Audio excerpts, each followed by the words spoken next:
We're going to start by making a magic circle and chaining 2. I'm going to be counting the first knot that I make as my first chain. After making the magic circle and chaining 2, I'm going to be making 6 half double crochets into the magic circle.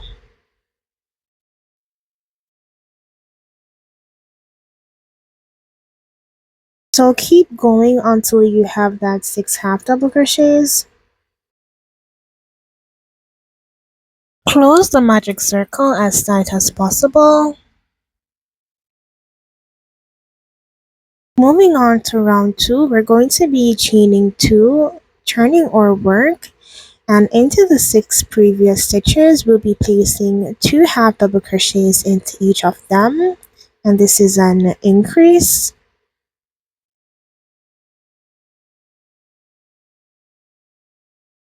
I'm going to complete making the 2 half double crochets into each of the stitches and then meet you at the end. At the end of this round, you should have a total of 12 half double crochets.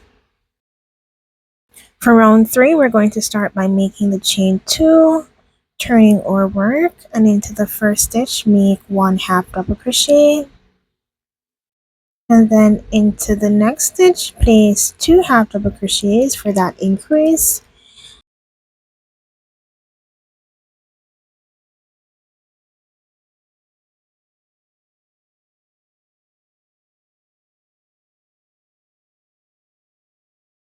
Keep repeating this pattern until you've reached the end of the round, and you should have a total of 18 stitches.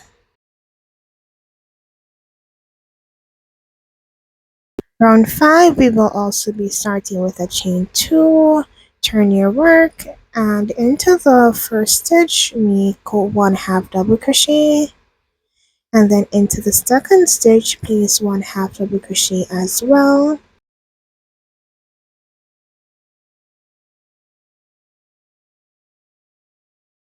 However, for the third stitch, we're going to be increasing.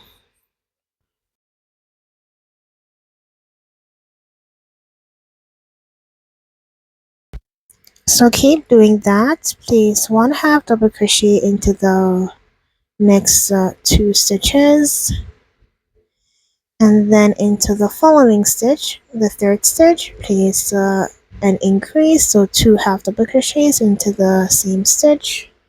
For this round, you should end with a total of 24 half double crochets. For round 5, we're going to chain 2 and turn our work. This round we will not be doing any increases, so just place 1 half double crochet into each of the stitches for a total of 24 again.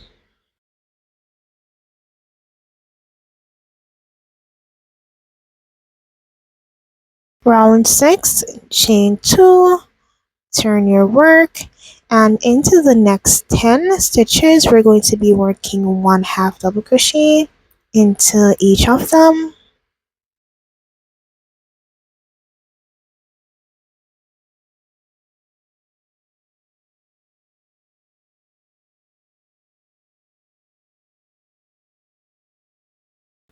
Once you've completed making the 10 half double crochet, we're going to be slip stitching into the 11th stitch, and then we're going to be chaining 5.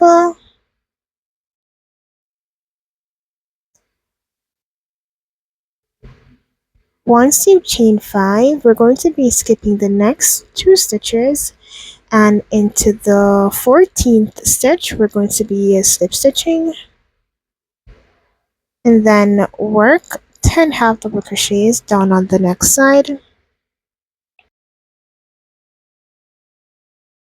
Now we're going to be working down here to create a border to build up the body of the pencil case. For this part, we're going to be working with single crochet stitches, so go ahead and chain 1. I'm going to be placing 18 single crochet across but you can do more or less depending on what fits for you, as I'm not going into any specific space.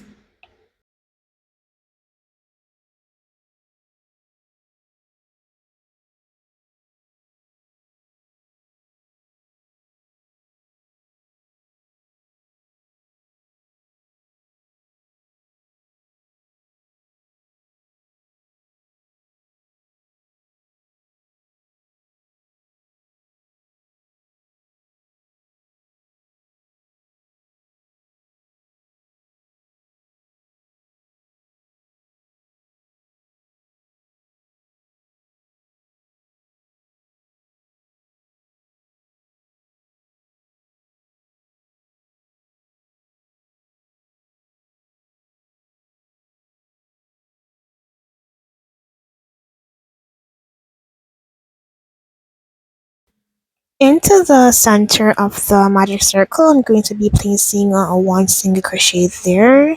And then I'm going to be working over the tail end from the magic circle.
If your magic circle is loosening, you can go ahead and pull it close.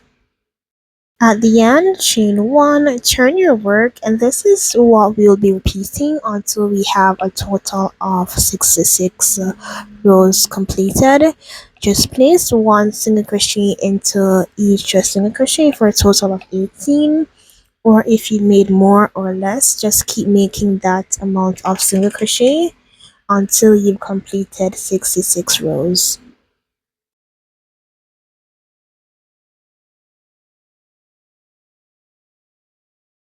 This is what it looks like now that I have completed making 67 rows in total.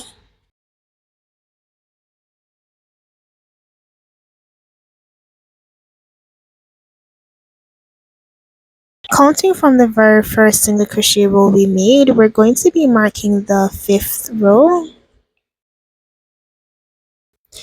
Do so for the other side as well.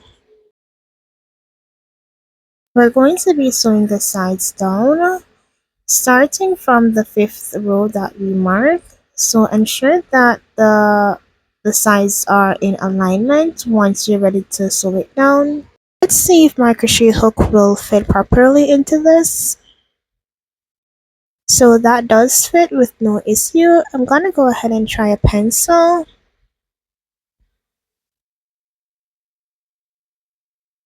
The pencil, however, is a bit too long, so if you're making it for something with more length, make more rows. Thread your yarn and ensure that the last single crochet row ended with a chain 1. Now I'm going to go ahead and just sew the sides together, so let's do so. You can sew the sides together however you know best. The stitches are quite visible because I'm using a variated yarn color. So I have completed sewing the side down. So now I'm just going to be making a knot to ensure that it is secure. And after I do so, I'm going to be weaving in the yarn tail.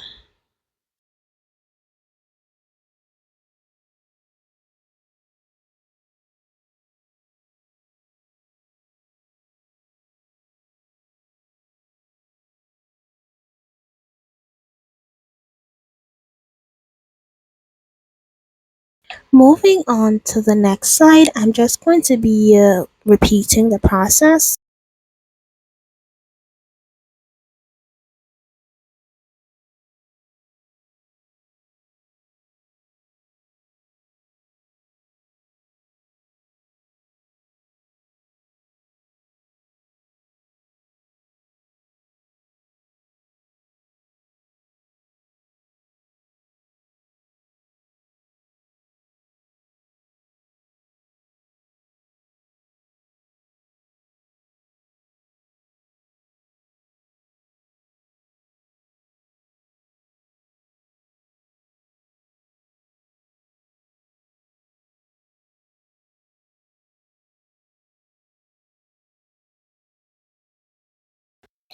Go ahead and just weave in those yarn tails. Now it's time to insert the button between row 12 and 13.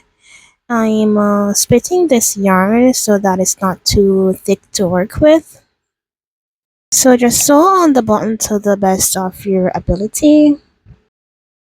Also ensure that it is properly in place before you secure it completely.